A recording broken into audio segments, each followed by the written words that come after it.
It's a great pleasure to be able to welcome Fernando, who is a member of the center, but is an extraordinary scientist and musician, I should say.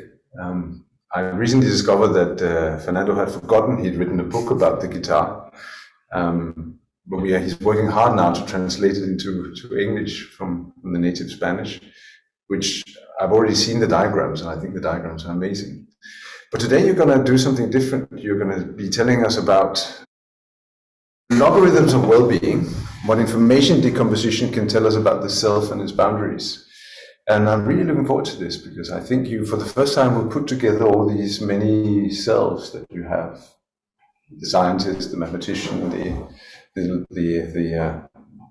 musician. And I'm really looking forward to hearing what you may have to tell us about well-being and logarithms and such. Thank you so much.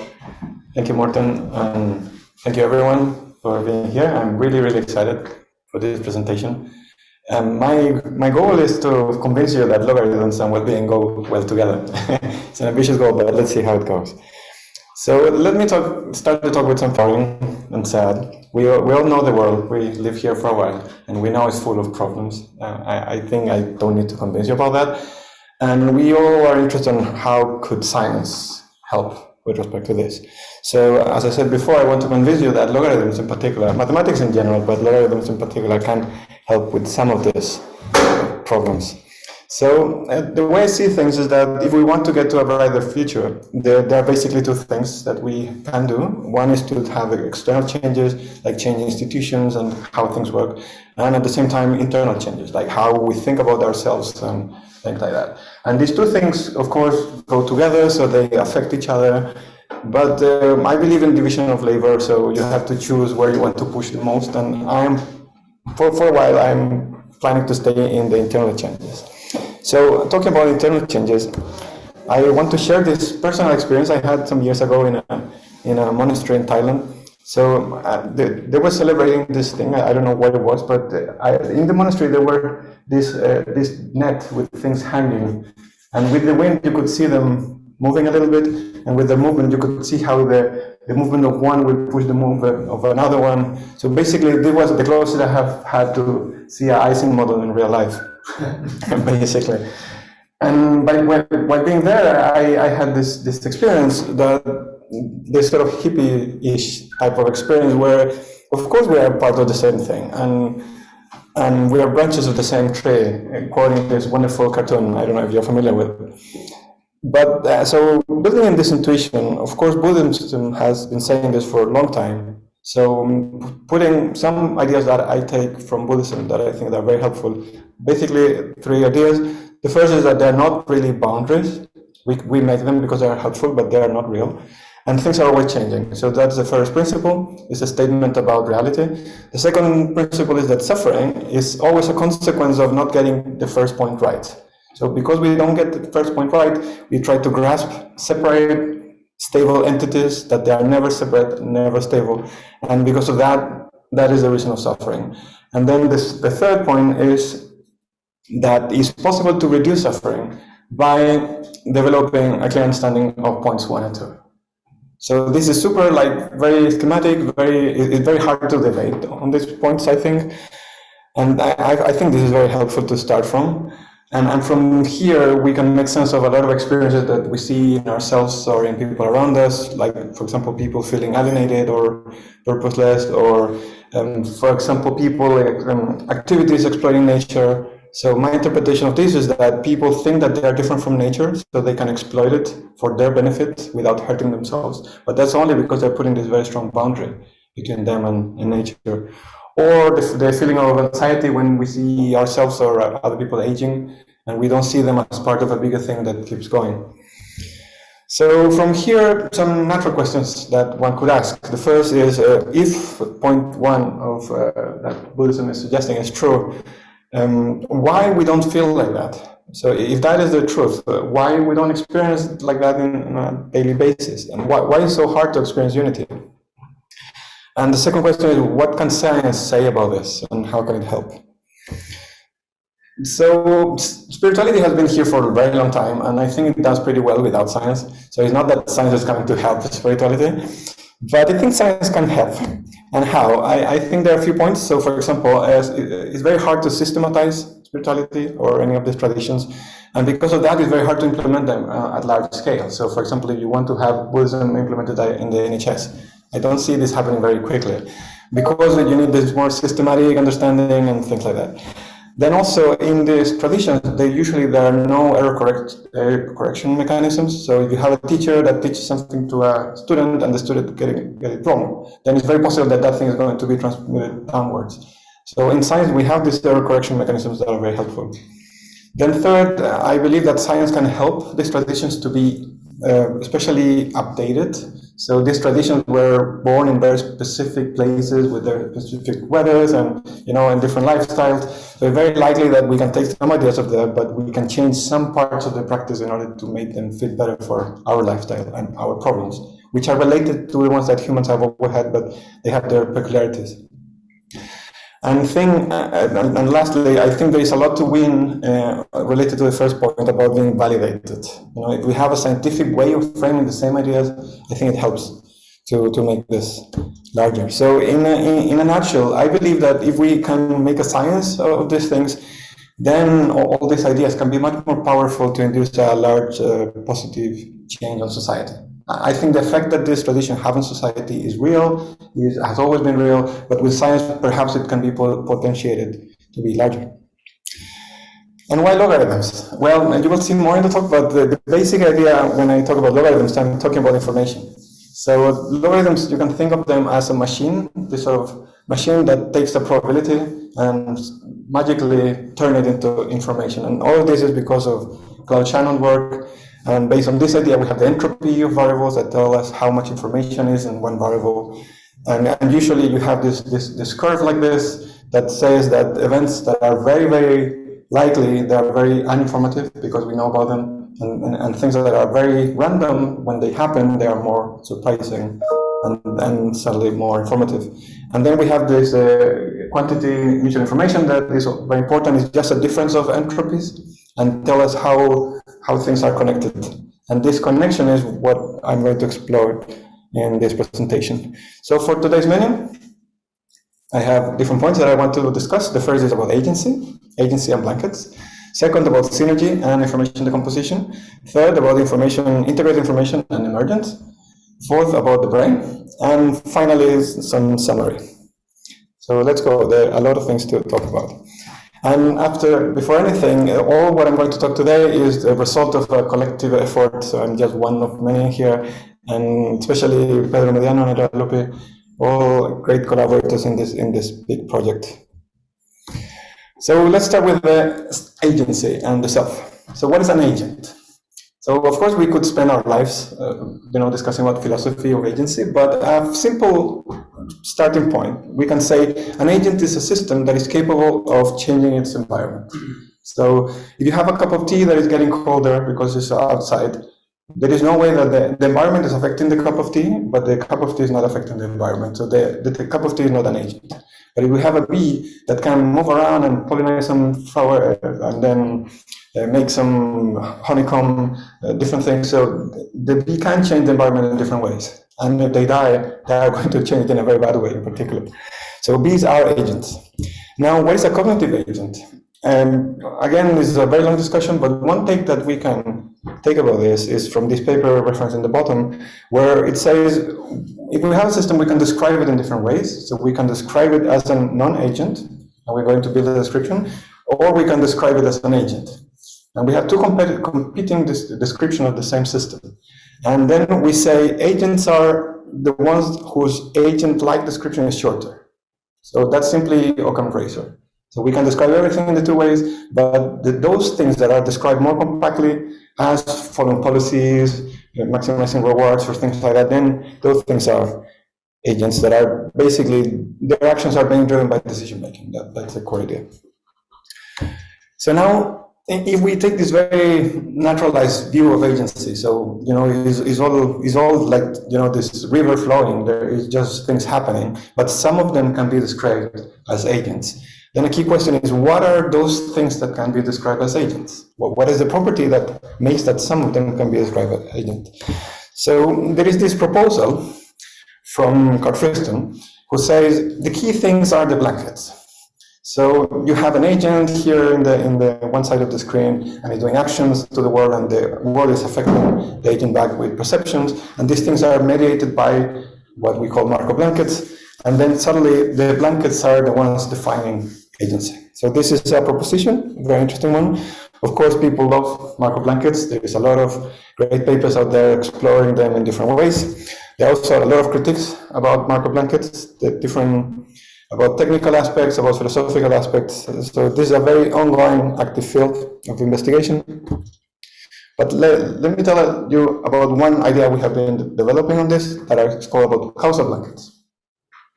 So here we build a concept that is called an epsilon machine. What is an epsilon machine? Basically, let's say we have a system, we have some trajectories, and then those trajectories are having as a consequence some future. So we want to know which trajectories have different consequences, or put differently, what are the differences that make a difference in the future? And then we coarse grain the trajectories that have the same effect on the future. So if two trajectories that look very different but actually have the same consequence, they're the same thing. We lump them together. So an epsilon machine is a way of lumping trajectories. And you lump them in such a way that you keep the difference that make a difference separate and everything else together. So it's the simplest description that keeps everything that has a causal effect on the future. This is the principle of an epsilon machine. What we do here, we imagine a situation where we have an experiment, we're measuring two systems together, X and Y, many times. Based on that, we build statistics on their relationship. And based on that, we can build epsilon machines, but between agents and environments. So for example, here we have the environment, we have different trajectories of the environment, and we have the future of the agent. So these are sort of diagonal epsilon machines. We are coarse graining trajectories of the environment, and we keep only the differences that make a difference for the future of the agent. And we see that this is sort of perception. Why? Because these are things that the environment is doing that is affecting the way the agent behaves in the future. And in the same way, we can reverse this, we can mirror this construction, and we can coarse grain trajectories of the agent that have effect on the environment. And those are actions, because are sequences of states of the agent that has consequences on the future of the environment. So from here, we can build some mathematics and find some constructions and different things. So the key points that I would like you to take from this construction first is that you can always build this causal blankets. So if you have two systems that, some statistics, you can always find them, which was very surprising. When I started this investigation, I thought that you need special conditions for how causal blankets, but they always exist. Second point is that they are unique. And third point is that the causal blankets, what goes through them is exactly something called the transfer entropy. So transfer entropy is the amount of the difference that make for predicting something else, and this quantity happens to be exactly the information that goes through the blankets. So great, this is about the causal blankets, but what is my main point? My main point with this is that if now we want to study something called the integrated information of two processes. So we have the two processes, and now we cut them. And we have the same statistics, but independent. So we want to measure the effect of cutting this dynamical process in two. If we measure the damage of that cut, we get this equation here. You don't need to worry too much about the details, but the important thing is that we get the transfer entropes. The transfer entropes are lost if you cut, but there is something else that is also being lost.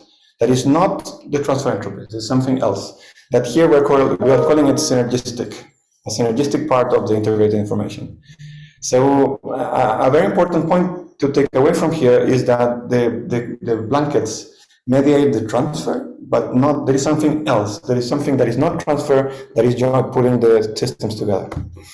So as an interim summary of what we have so far, we have the causal blankets. The first point is that the causal blankets are a principal way to build as if perception actually looks from data. Second is that we can always build these unique causal blankets, and the main point for the rest of the talk is that causal blankets cannot account synergistic interactions between what they mediate. Excellent. So those are the agents and blankets. Let's go now to the synergy and information decomposition. So, natural question: do we have agents in the brain? We now have some grasp of what are agents. We have some grasp of their blankets. Can we say the brain is a system of agents that are pulling and pushing each other? So in general, when we see the brain, we have different layers. We have the structure, we have the activity, then we have patterns of activity. And what we usually care about, at least me, we want to understand what combination of these factors are causing, cognition and consciousness and things like that. And that's the type of question we are driven to. So one very interesting idea to deal with that challenge is from this relatively old paper from 1994, where these three gentlemen proposed that neurocomplexity was a key property of brain activity, and neurocomplexity understood as a coexistence of two forces. One, differentiation, meaning different parts of the brain do different things.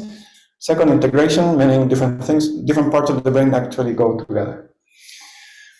So if, I would say the straightforward way of understanding this is as a trade-off. So we have differentiation, we have integration, they seem to be pulling and pushing in different directions. And for example, this operationalization of this idea is based on something called small board networks, which say that if you start rewiring a network in the x-axis, there is a whole range where you have integration and differentiation in a good balance. So this framing suggests some optimal trade-off. And my point is that there is not necessarily such an optimal trade-off, but you can get both at the same time in a sort of counterintuitive way. So suddenly the opposition is not anymore an opposition, and they're very happy together. So how can that happen? This is a geometric representation of how could that happen. Here we have the so-called Vorman rings. Vorman rings are this construction of three rings. And the idea is that if you, with your mind, you take the blue ring out of the picture, suddenly red and green, you can take them out. So red and green are not connected by themselves. They are only connected through the blue one. And the same, if you take the red out, you can disconnect green and blue out. So, but these three things, you cannot put them apart. So this is a geometric construction where you have a triple relationship that cannot be explained in terms of pairwise relationships. And that is just to sort of show that these things exist. But now the question is, how can we make them more practical? How can we measure them in brain data or things like that?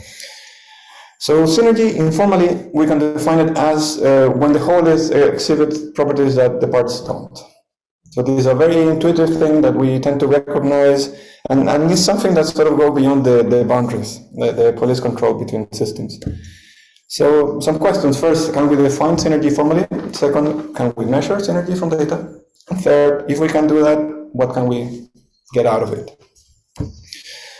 So to explain synergy in a cartoonish way, let's consider a criminal situation where we have a jar with cookies and suddenly they disappear. So that we have a detective that is trying to find who ate the cookies, and we have 9 suspects.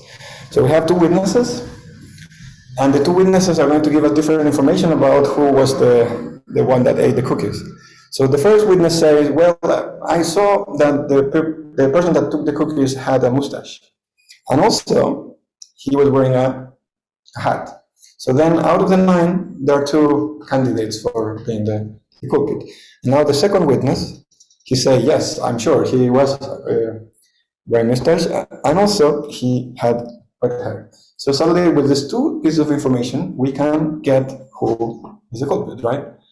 So the idea, I'm putting human psychology out and keeping things simple.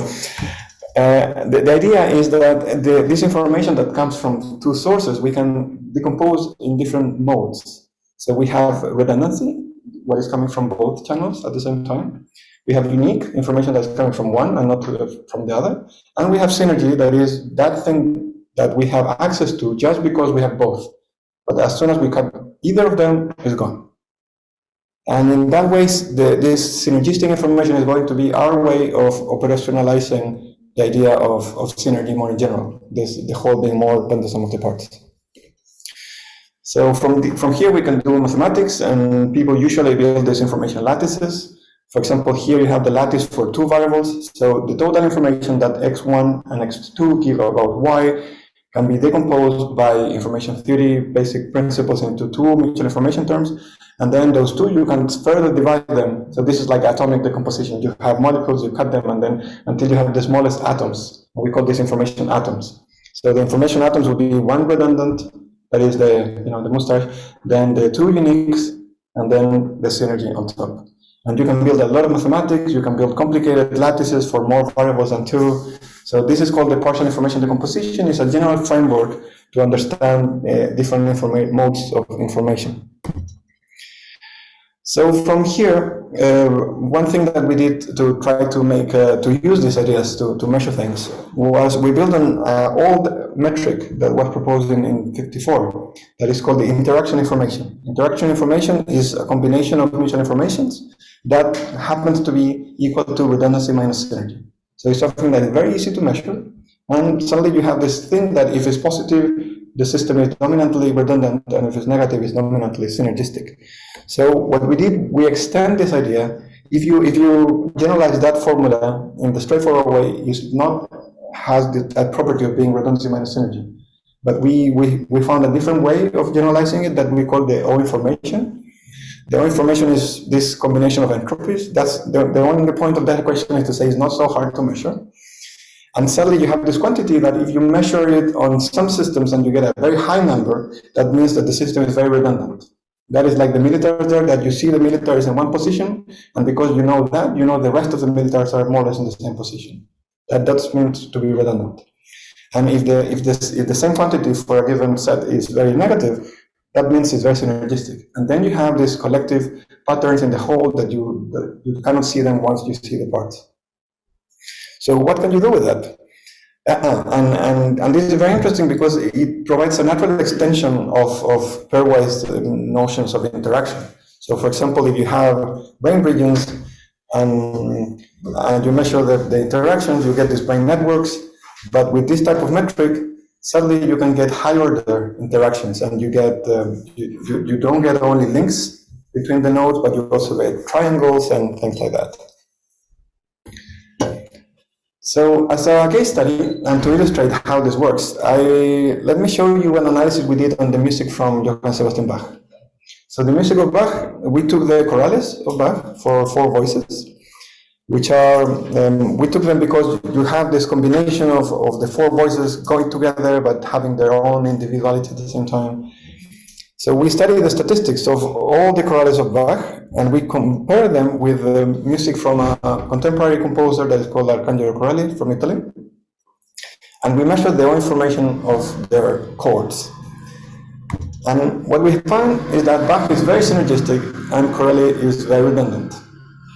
Does that mean that one is good and the other is bad? Not really. So what we did, you can sum in and see from where is the redundancy or the synergy mainly coming from.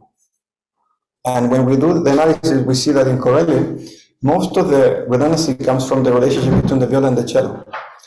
That it happens that if you see the score, then you realize that Corelli actually wrote the pieces for 3 instruments and not for 4. And the tradition of the period, you have this basso continuo, where you have a single line of bass, and then you have multiple instruments doing variations of the same thing. So if you take the viola out of the concert hall, the music sounds the same, basically. And that means that there is redundancy. And that's why the O information of Corelli is so high. But now if you see the relationship between the 2 violins, that's blue, that means synergistic. In the case of Bach, all the relationships are synergistic. So you cannot take a single singer out of the church and the music not suffering. So the important point to get from here is that synergy is something that allows local independency. So the voices are relatively independent from each other. They can do different things. But at the same time, you have global harmony. Because it's very easy to have independency if everyone do whatever they want. But here you have this global harmony with local independency. And that seems to be an important property that is captured by synergy. We use the same quantity of the information in brains of people from different age groups, and we found that at the very end of the spectrum, in groups between 60 and 80, you have an increase of redundancy, for example. So these are applications of the same idea for brain And also we have this recent paper where we have now a point-wise of information, so we can measure that the same thing, but for chord by chord, not to get one number for the whole piece. And we could see, for example, that if you, this again in the music of Bach, the more dissonances, the more black notes in the chords, the more synergy you start getting. And we did a lot of analysis on music, and everything points in the same direction, that synergy has to do with music complexity and interest. So as a summary of this part, we know PID, partial information decomposition, is this idea that helps us to discriminate different types of information. So information is not born equal, there are different bits that have different flavors. Second, synergy captures that is in the whole but not in the parts. And it's a very nice way of making operational this idea that's otherwise a bit spooky, it's hard to grasp. And the third is that synergy seems to be relevant for music and for brains. Very good. So now let's go to integrated information and emergence. So the PID has some limitations. So we saw how great is PID, but now the problem of PID is that you only have one culprit. In the case of the detective, somebody got the cookie, but it was one person that got the cookies. So you have different targets, different sources of information, so different witnesses, but a single target, a single culprit. But in the brain, for example, who is the culprit? You have multiple time series, and you have them in the past and in the future. So you would like to have multiple sources of information, multiple witnesses, but also multiple culprits that are the targets of these inputs. And that is something you cannot get from PID. So to think about it in a different way, you have, for example, here 2 time series, and they go from past to future, and usually people understand this in these modes of dynamics as a network. So you have, for example, synchronization, that is the links that come like this. You have memory, that is links that come like this.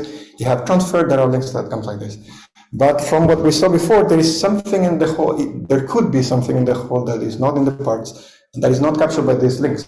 And that is the synergy. Where is the synergy here?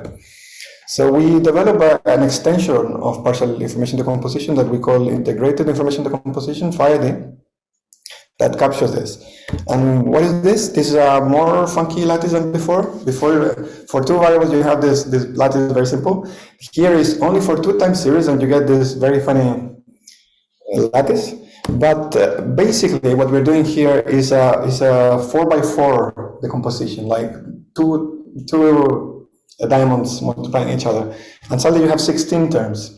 And these 16 terms represent all the combinations between past redundancy synergy or unique and future redundancy synergy and unique. It's all the combinations.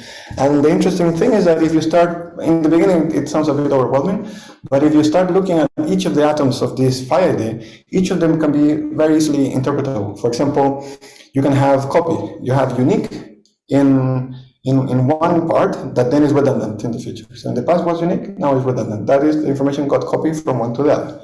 You have transfer, it was unique, and now it's unique, but in the other side. You have storage, it was unique, it's still unique. And you have a redundancy that now is unique, that is erasure. So it was, and then it's only in one place. But also you have all the funny things with synergy in the past and the future, and some combinations that are very interesting. So this FID gives us this map that also allow us to understand better existing measures. So for example, here is a standard definition of integrated information. So here we have the 2 time series, and we cut them, the exercise we did before. And one way of measuring this, the effect of this cut, is by having the joint mutual information between joint past and joint future, and then having the marginal mutual information, the information that goes in the upper tube and in the lower tube, but nothing in between. And you can take the difference, and that is one way of computing integrated information. So if you apply FID to this, you understand that this is a molecule composed of different atoms, and these atoms are of 3 different types. You have some atoms of transfer, that is the arrows like this, some atoms of synergy, that is this thing that is common, and you have some minus atoms that are about redundancy. So one thing you can do is to better understand measures that exist. You can do the same with transfer entropy, for example. You get different atoms that are different modes. And also you can tailor new measures. So for example, you could take this phi measure, this integrated information measure, and you could say, well, this measure is great, but I don't want to capture redundancy. I just want to capture transference energy, no redundancy. So you can plug in some atoms, so you kill the other atom, and then you get this, we call this fire, the revised phi. And this is a variation of old measures. And for this one example, we calculate this measure of fire on the different types of cellular automata. I don't know if you're familiar with cellular automata. You have the systems that start with random conditions, and then you start evolving conditions, and then you get these different type of patterns. Usually people think of the type of patterns you can get as belonging to 4 classes, depending on their attractors. So class 1 is everything goes to a very boring place very quickly. Class 2 is everything goes to a very stable cycle, like the class there, that is just basically rotating. Class 3 is everything goes crazy. And class 4 is kind of crazy, but you have this interesting, the particles percolating down, can you see in class 4? And usually people tend to think that the interest of the class grows with the number. So class 1 is pretty boring, class 2 is a little bit boring, class 3 is fun, and class 4 is super fun. And we can see here that the fire grows with these classes. So this is just saying we're capturing something that sort of makes sense. This is what I was saying before. This lattice that I showed before serves as a sort of a map of possibilities. And then you can, for example, that's the case of transfer entropy. We have transfer entropy, we love transfer entropy, and suddenly you can see the transfer entropy is these atoms from here. And you can compare, there is this other thing that's called causal density, how they're related. They share these atoms, but they don't share this other atom. So it provides a common language to interface all the different metrics of dynamical complexity. So, and now an interesting point, what can we harness out of the dynamical synergy? And my claim is that we can get to emergence from here. So what is emergence? I like this. To define emergence is very hard, but if we see situations like this one,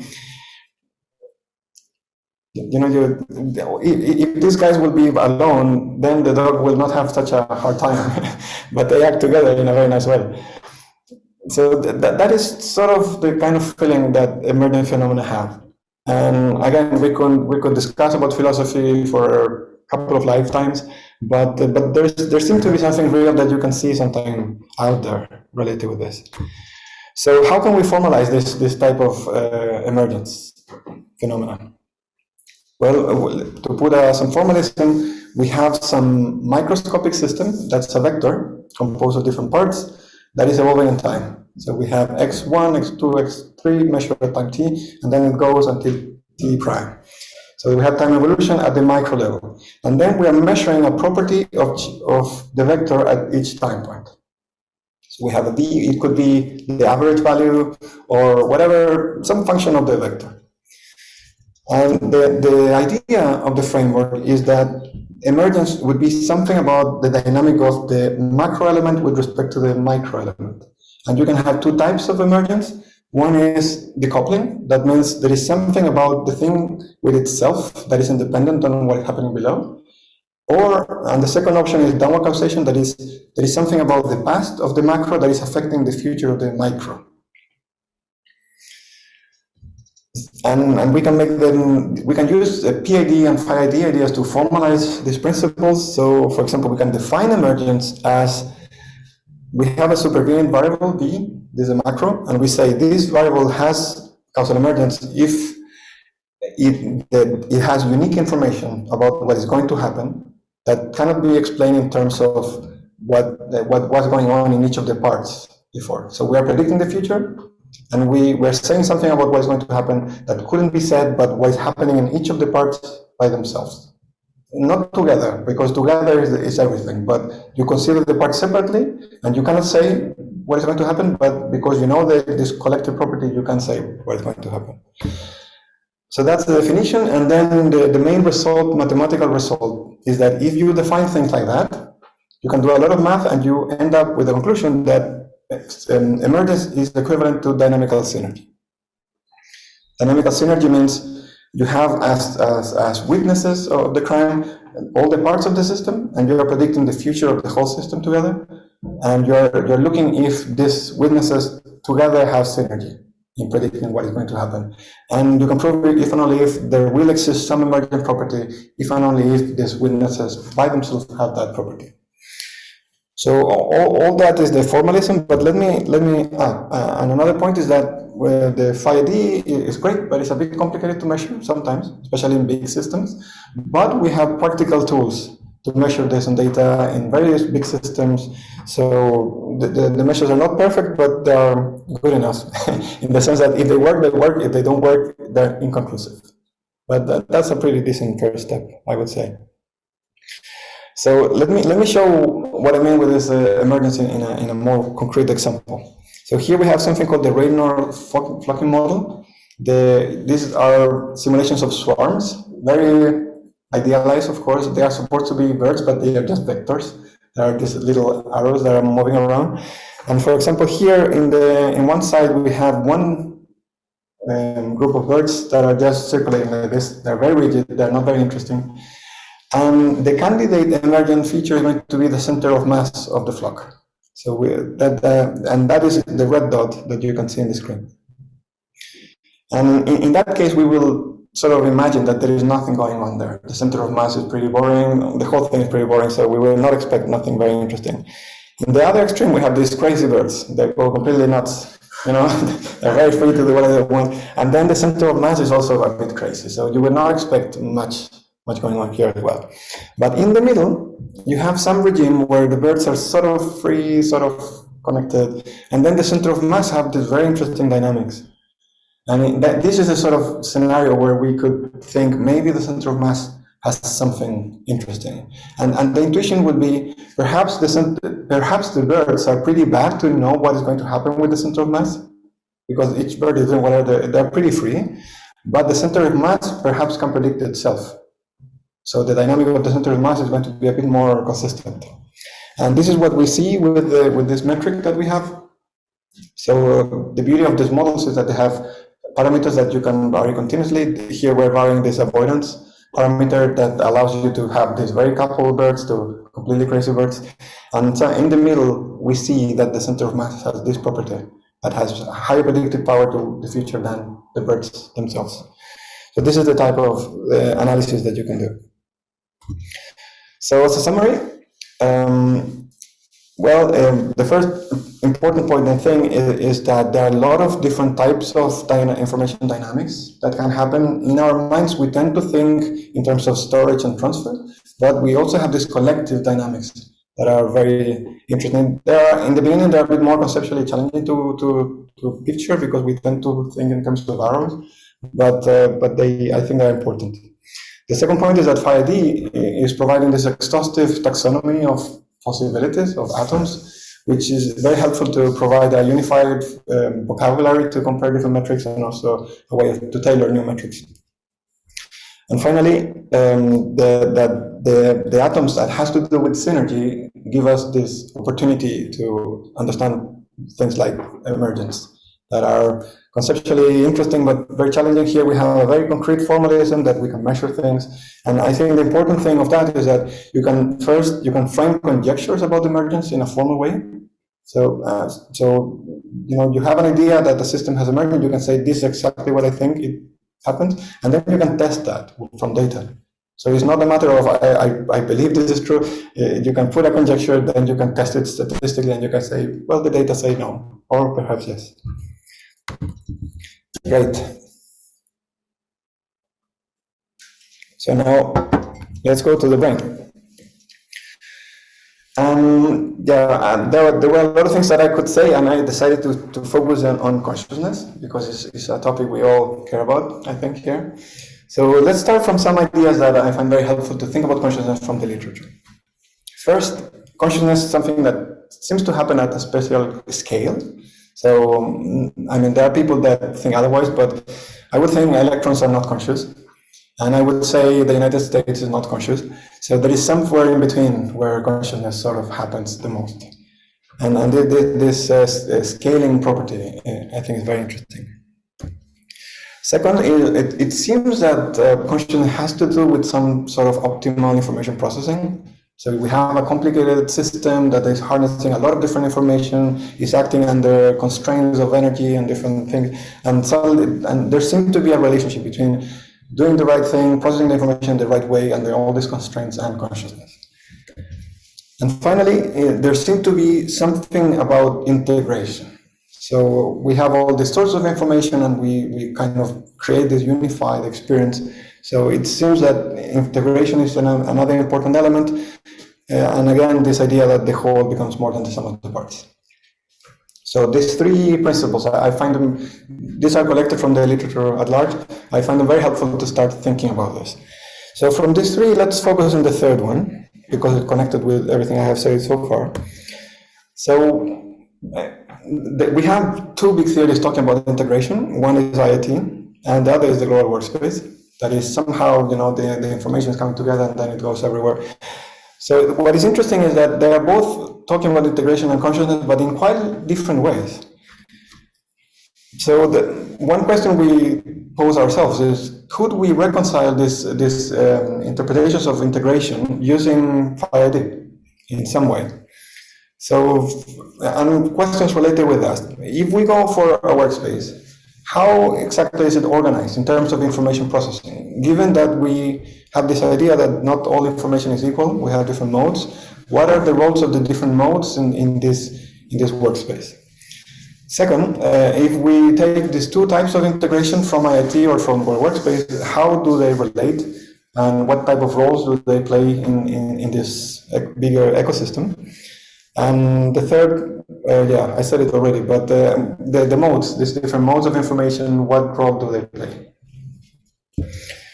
And to start thinking about this, I find very helpful this, this has to do with my engineering background, to consider the situation of decision-making under a distributed setup. So for example, here, let's consider a case of a volcano. We need to decide, is the volcano going to explode or not? And we have different sensors surrounding the volcano. And we assume that the sensors are pretty crappy, they are not good, but they measure something. So how can you do? What do you do? The best you can do is to gather all the information together in one point, and then make the best decision you can. That's of course optimal, but the problem is that the decentralized decision making is very vulnerable, because if the decision making point is broken, the system is gone, and the weakest links and all that. So fully centralized decision making is not the optimal way, and fully decentralized is of course not good, because each of the sensors are pretty bad. So if everybody decides on their own local information, nothing is going to work. So how can we do something in between? And I think that's where the workspace idea can come in the sense that we don't make the decision in a single point. We have this workspace where the decision is made. That is something in between the two extremes that I said before. And based on that, we propose this architecture where we first extract the information that is in the different places and we synergize it. Synergize in the sense that you combine them and get something that you couldn't get from there by themselves. Then, after the information has been synergized, you integrate it in some way, you put it together, then you make the decision, and then you broadcast the decision to the rest of the system. So based on those ideas, we propose this we call it Sapphire Architecture. We call it Sapphire because synergy, phi, redundancy. So then if we start from below, we have the environment, then we have perception coming to the specialized models. Then from those models, you get into the workspace. And that workspace, we're calling it here gatekeeping, that is the way in. And then once you are in the workspace, you circulate there, you spend a lot of time, you have fun in the workspace, and then eventually you go out by broadcasting. Then going out goes from the workspace to the specialized models, and then from the models you act on the world. So this will be the cycle of information. It's like a bit the cycle of water, like to the clouds and I know, a bit the same but with information.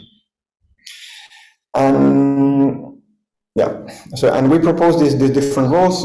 There will be some nodes playing the role of gatekeeping, going into the network to the workspace, and there will be some nodes playing the role of broadcasters. So based on these ideas, we propose some predictions. The first is that the working within the workspace would be based on integrated information. With synergy, because there is a synergizing.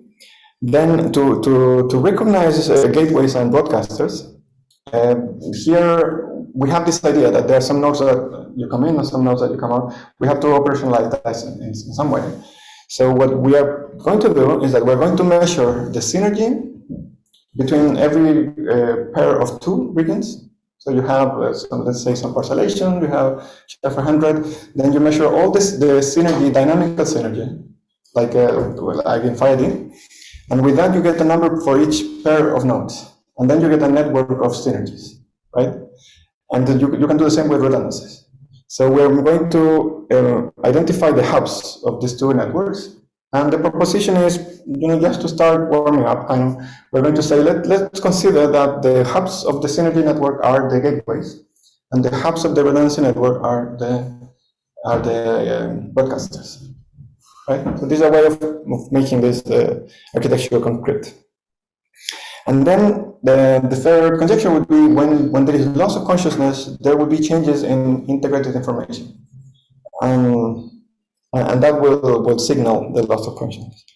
So based on these ideas, we went to 3 data sets, HCP, the Human Connection Project, a data set from people undergoing general anesthesia, 15 subjects, before, during, and after, and a data set from subjects with disorders of consciousness. And we used this data to explore these conjectures. So here we have HCP data. We were identifying broadcasters and gatekeepers. So again, what we did, we measured the synergy network between all the areas.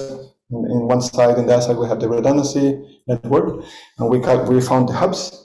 And lo and behold, the gateways correspond reasonably well with the daemon. And this is just the data, that's what came from the data.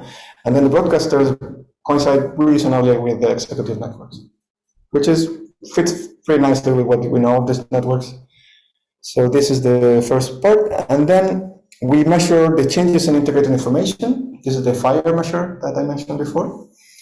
And we have in top, we have the 3 data sets. So DOC respect to controls, anesthesia respect to awake, and anesthesia respect to recovery. So we're using 2 times the same data set, but with respect to before and after. And you can see each of these conditions is a bit different, which is to be expected because they are quite different. But then we did an intersection of the changes, and the intersection of the changes you can see below. You can see some areas are having more integrated information, some other areas are having less. But overall, if you put everything together, you see an overall reduction of integrated information when you lose consciousness, which goes well with the theory. And then if you see which are the areas that have the reductions, they are all part of the daemon. And then what you could conclude out of this construction and this empirical result is that perhaps loss of consciousness has to do with a dysfunction in the gateways. So the workspace still going fine and outputting things, but the way in is what gets compromised. So as a summary,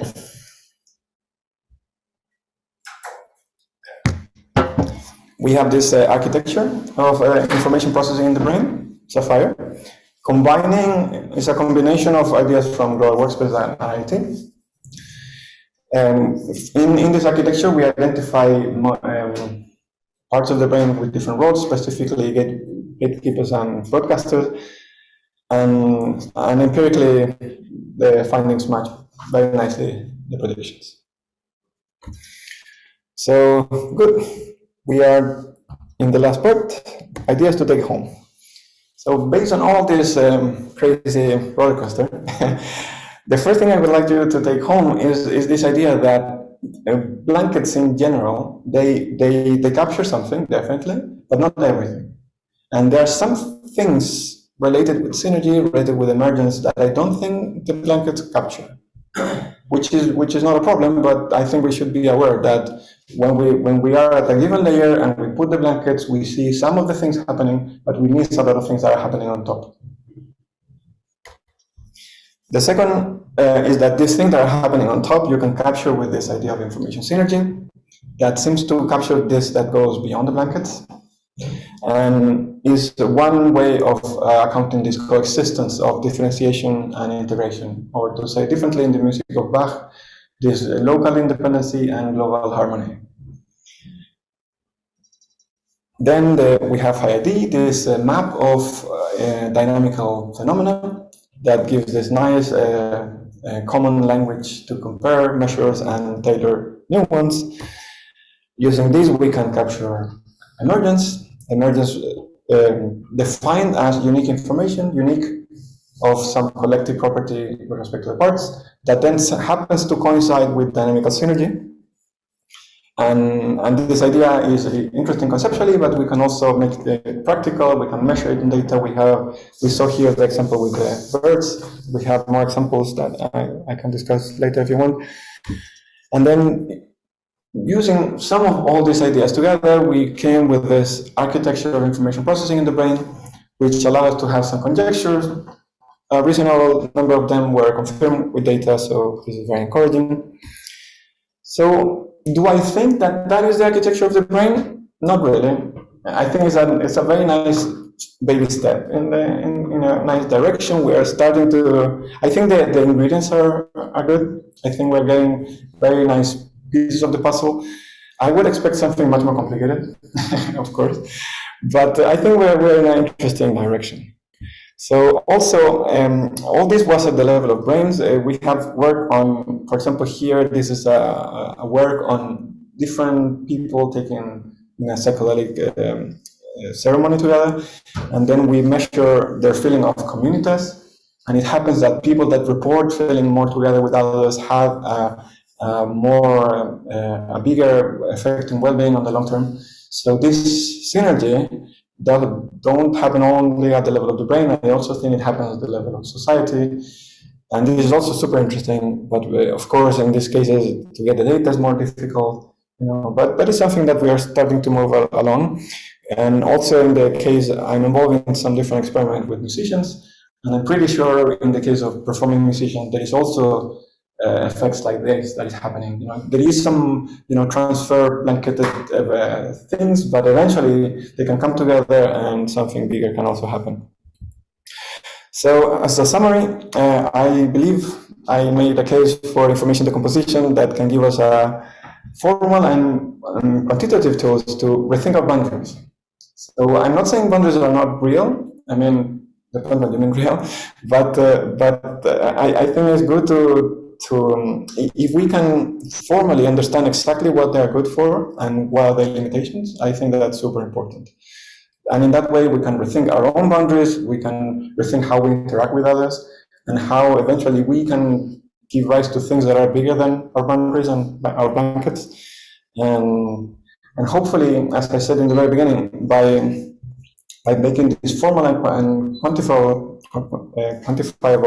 then we can make this at large scale and can have a lot of impact on public infrastructure and social and health institutions, etc. So that's all for today. There's a lot of reading material if you want to get more into all this, but most importantly, to thank my wonderful and very synergistic collaborators, and that's all. Thank you very much.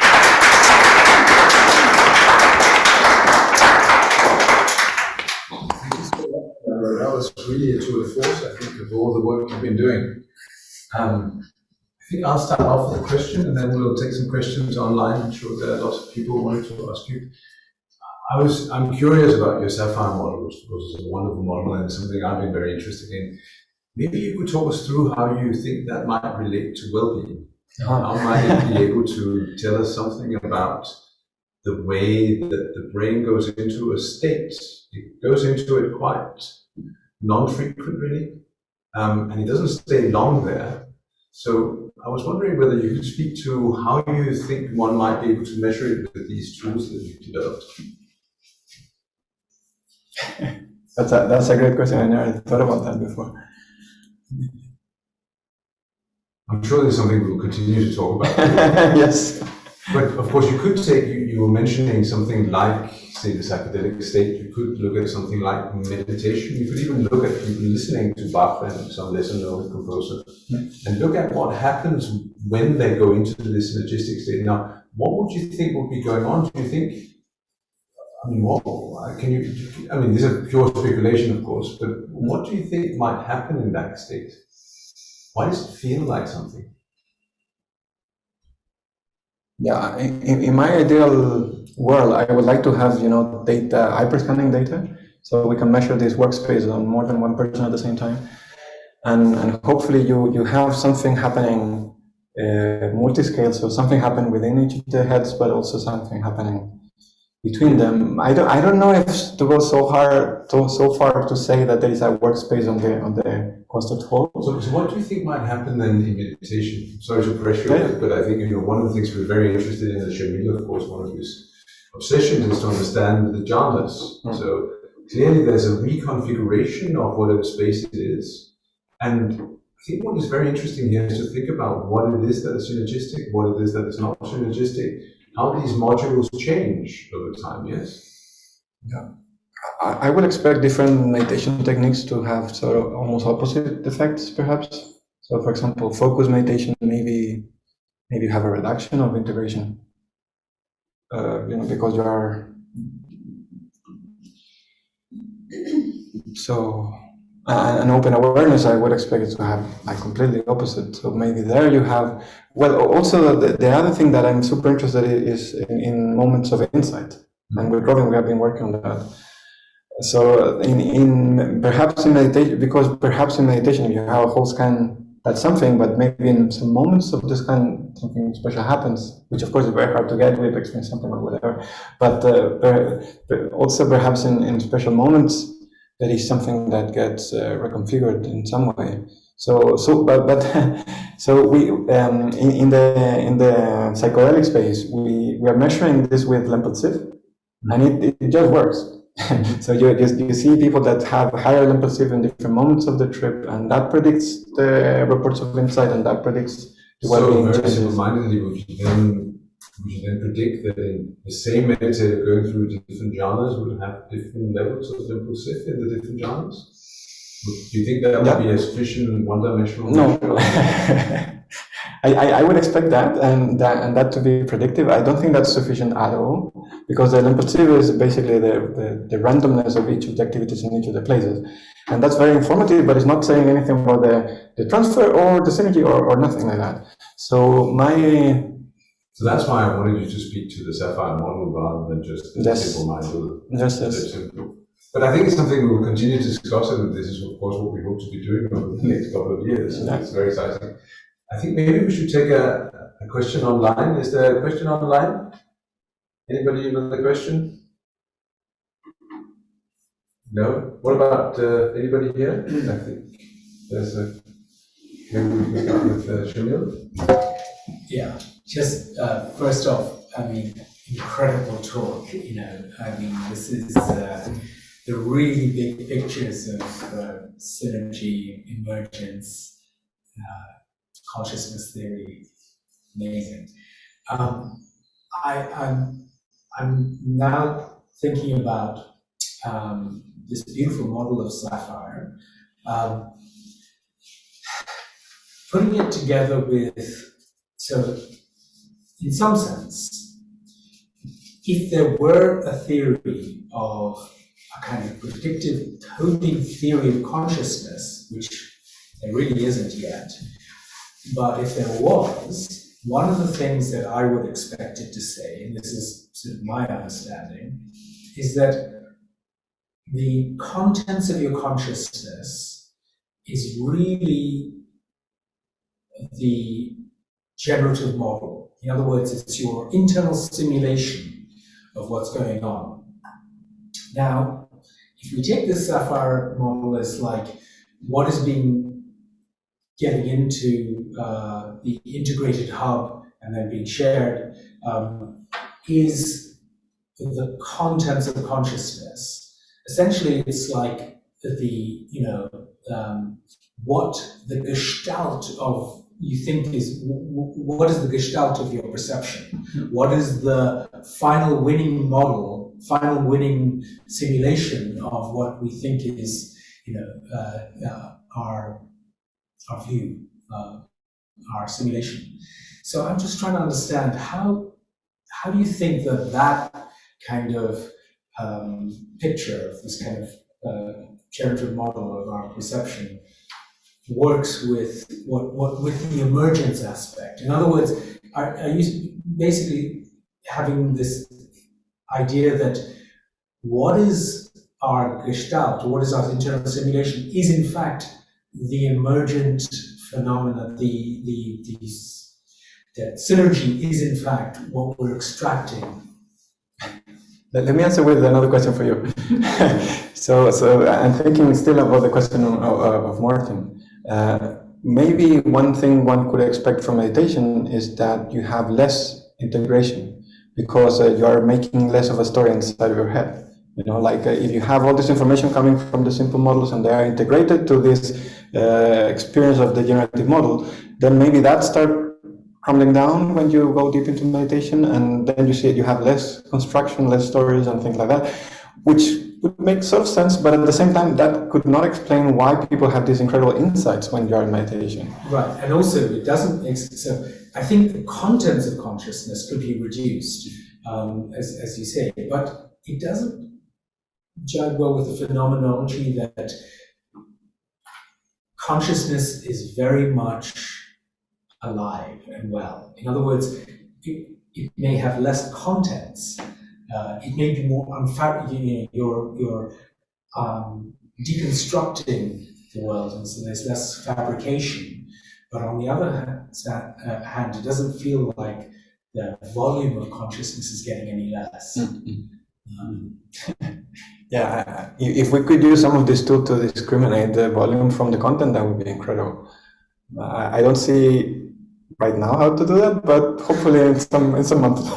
Well, actually, it's interesting because what you have is like an idea of the contents of consciousness. Perhaps the volume switch is somewhere down in the brainstem, and or Mark Solmes's type of idea of this kind of spring.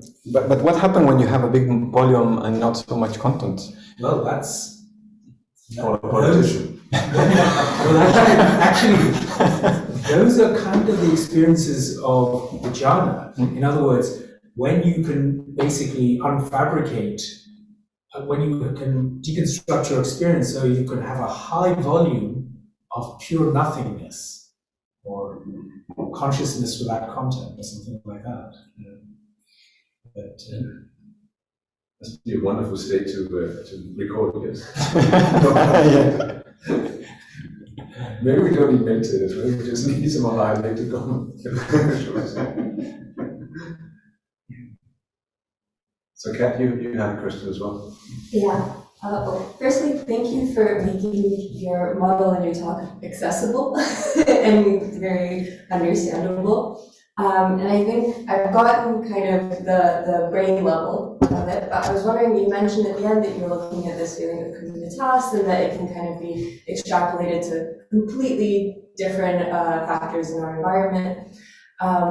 What would you then measure? For example, in that situation of communitas, would you be looking at each individual's brain and how that's affected, or is there some measure within their interactions that you might somehow be able to look at? Yeah, to be honest, I think the first step would be quite exploratory. What we are starting to measure, like for example, hearts of people at the same time and see how the dynamics look. But also, I think it would depend very much on the environment. I am in collaboration with people that have heart activity from people going over a haunted house. So you pay money and then you get super afraid because there are some actors running after you, and you have these crazy changes in heart rate of the people that go together. And we did some measures on higher effects and we saw nothing, no synergy at all. But that makes sense because there is such a stronger driver that all you have is redundancy because they're all reacting to the same stimuli. So in that case, I would not expect synergy to be sort of universal signature of everything that's good. You know, it's more like a very specific thing that happened in some situations. So in the case of haunted house, I think it makes sense not to see synergy, and perhaps in the psychedelic case we would see more because you have less of a strong driver that is sort of putting the rhythm for everyone. So perhaps in that case, but yeah. So and usually also we are a bit restricted or conducted by our technical limitations, because if you have a big system, then you can only measure emergence based on a candidate feature. So you need to pull it out of your pocket, like, I think this. And then our imagination is limited. So we have been talking with Jacob and other people about doing emergence of harmonics, for example. That could be some interesting thing to try. You can always do the center of mass or things like that, but it's hard to. In some point, it can be hard to imagine what could be the emergent property that you want to look at. Now we have this dual set of tools that you don't need to put such a candidate from your pocket. You can measure the data, and just based on identifying synergy, you can say there is an emergent thing happening because there is dynamic synergy. The problem there is that you cannot. Then you have very strong problems of computation. Like, you cannot put 10 time series and get the synergy of the 10. Just like that. So usually that's why most of the stuff we're doing in fMRI is only based on pairwise synergies, and then you get these networks of synergies. I would like to go full on and have 100-wise synergy, but we still don't have the technical tools to get that. So then, but when you have the synergy matrix, then you avoid the problem of knowing exactly what is synergistic, emergent. You don't need to have the candidate. You can only make statements about the dynamics, like intrinsic statements about the dynamics per se. But then you are more limited. So you see, so there are different avenues in which you can tackle the problem, and I think we are going to try all of them and and see what we start finding. But yeah, it's going to be very exploratory. Thank you. Fantastic. One more question, I think, from Jamil. Yeah, just one intriguing idea. Like you mentioned that when you looked at the brain, you found the gateways section was really the default mode network. And I'm just trying to put that together with the idea that, in psychedelics and meditation, there is a disruption of the default mode network. Now, one of the thoughts is that maybe this is sort of, the disruption is rather sort of opening the floodgates. Like saying, okay, anything can go up to the global, to the top network, the Sapphire global network type consciousness space. And do you think that that's a good model? I mean, the nice thing is that we can measure it, because you see an increase in Naples ZIF. Yeah. So. Yeah, definitely there is some anarchy in the brain on the psychedelics. That's something we see, like the structure tends to go down, and things that don't talk to each other regularly, they start talking to each other. So I think it's plausible, the idea that the doors are more open and things that usually don't go up. So maybe rather than see it as a gateway, could it not be that it's a valve, a reducing valve? Mm-hmm. In other words, rather, it's like a restriction flow, and now if it's disrupted, you stop the restriction, so anything can go up. Yeah, I like the metaphor. Yeah, there are so many things we have to do, so there's a lot of work ahead. It's exciting times. Yeah. Well, thank you again, Fernando, for this. I think it's time for some snacks and some further discussions. Yeah, wonderful. Relative to your point just now, it's interesting that